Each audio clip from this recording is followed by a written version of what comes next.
Hey everyone, this is Steven. Nioh is a game that has been heavily compared to the Dark Souls series since its re-reveal in 2015, and for good reason. It is a third-person action RPG with intricate areas, difficult enemies, and a steep learning curve. There are many ideas that Nioh borrows from Souls games, but there are lots of areas where it expands on what From Software has built. In this video, I'm going to go over some of the similarities and differences between the two series and tell you why you should be very excited for this Samurai Souls crossover. To start, I'm basing my observations on the beta version of Nioh. Many elements I'm going to talk about may be changed or even removed from the retail build, and even more changes may occur through development patches. It should also be noted that Dark Souls is my favorite game of all time. Alright, on with the show. Let's start with exploration. Maps are tiered, winding, and strangely connected. You will come across hidden items in nooks and crannies, enemies waiting to ambush you for foolishly running towards loot, and shortcuts that make you appreciate the intricacies of their level design. Notable differences to exploration are that corpses now sometimes provide memories to you, like their final thoughts before death. You hear these voices when you inspect bodies and also collect souls, or Amrita, for it. But let's face it, it'll always be called souls. Also, there doesn't seem to be a jumping mechanic, which tells me that there may not be as much platforming, which is certainly a good thing. Bonfires are replaced by shrines in Nioh, but function very similarly. These shrines are your checkpoints in the world and allow you to level up and customize your magic or jutsu. You may also offer items that you've found in the world for souls and other bonuses, which is something that Souls games typically don't offer you until much later. These bonfires also let you change out your guardian spirit, which we'll cover later, or summon another player into your world. You may also find Kodama in the world, lucky creatures that will give you specific luck bonuses such as finding more armor, weapons, or elixirs and can assign them at shrines. Finally, like Souls, praying at a shrine or returning to one via death will reset the area's enemies and refill your elixirs, which are Nioh's equivalent to Estus flasks. You will also see other players' bloodstains on your maps, and again, taking from Souls, may interact with them. However, while in Souls, doing this will grant you a visual of the final moments of that player, perhaps hinting at how death may come and surprise you. Nioh allows you to fight a computer-controlled version of the spirit. These revenants are fast and powerful, but offer great rewards when defeated. Now, on to combat. It is weapon and stamina based. You may choose from different weapon types such as katanas, spears, and axes, and use combinations of light and heavy attacks as well as blocking, dodging, and parrying. This is where the comparisons end and where Nioh is doing the most to add depth to the game. You have 3 different stances, high, mid, and low, which come with their own strengths and weaknesses. This switches up each weapon type's attacks and movesets to suit different situations, and switching stances on the fly is encouraged and rewarded through a new mechanic to regenerate stamina. While attacking, your stamina, or ki, is depleted. However, there is also a timing-based bonus to replenish your ki faster when your character is in between attacks. The blue aura surrounding your character is the thing to watch, as timing your button press correctly will regenerate ki faster, and, once the ability is unlocked, increase the damage dealt by subsequent attacks. The closest thing to it I can think of is the reload mechanic in Gears of War, where once you reload your weapon, timing a button press correctly will result in an instant reload with more powerful bullets. This is an interesting, exciting, and necessary mechanic that will be crucial for players to learn, as the enemies are tough and will easily destroy you if you aren't careful. Critical attacks are performed after parries, after knocking an enemy to the ground, or simply when an enemy runs out of ki.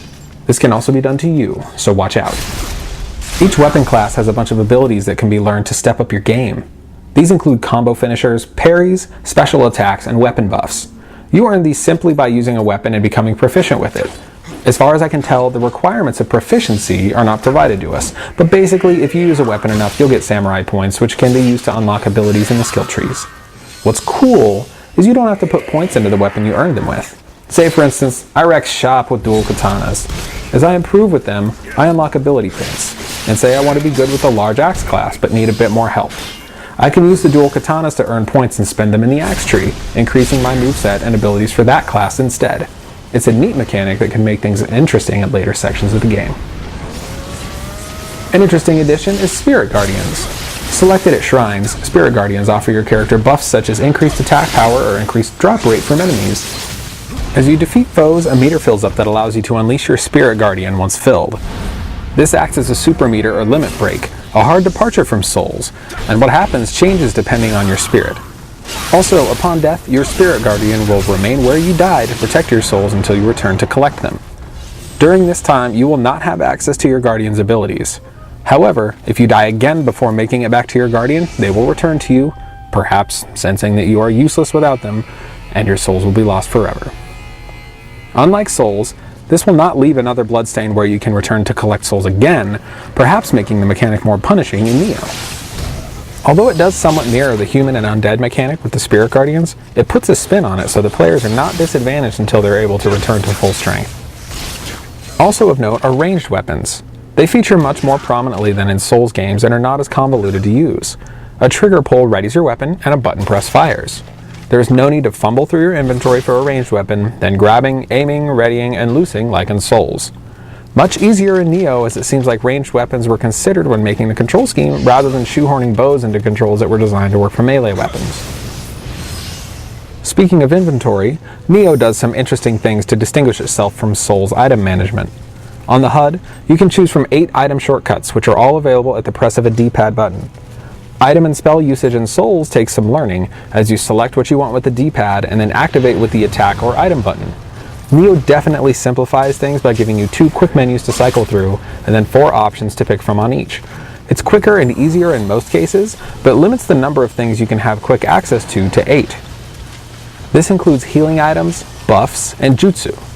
It's too soon to say one is better than the other, but I'm definitely willing to try changing things up. When picking up equipment in the environment, Nioh also notifies you how heavy an item is and if its stats are generally better, worse, or equal to what you already have equipped. Many items also offer passive bonuses that you can benefit from if you have the required stats, though not having them won't stop you from using the item entirely. In the menus, it also explains more clearly what scaling is, for instance, attack increase from your strength or skill stat. It uses the same letter grade system as Souls, but also offers a plus and minus to it as well. This way, you have an A, A-, or A+ scaling on certain stats. It's still not extremely specific on what the actual scale is, but the pluses and minuses help. Your equipment also utilizes a Destiny-style loot system, where different rarities of the same weapons may be found with varying attributes. Also, it doesn't seem that equipment burden determines your movement speed at all. Combat and movement is always extremely fast. It does seem to affect how much ki is used and how much is recovered, which makes that recovery mechanic all the more important. Also, equip burden is clearly separated by a color change on the menu, so you know if you've crossed the threshold for how your character will function in combat. These are not the only mechanics that are similar or different to Souls, but these are some of the main ones I noticed when going through the beta of Nioh. Honestly, I am extremely excited to play more of the game when it releases, apparently later this year. As a Souls fan, I'm thrilled to have a game that offers a fresh take on Souls gameplay and isn't afraid to really change things up and take chances. Judging by the beta, Nioh steals the skeleton of Dark Souls, but fills it with muscle and sinew of its own. Keep your eyes open for the full release in the months to come. Take care.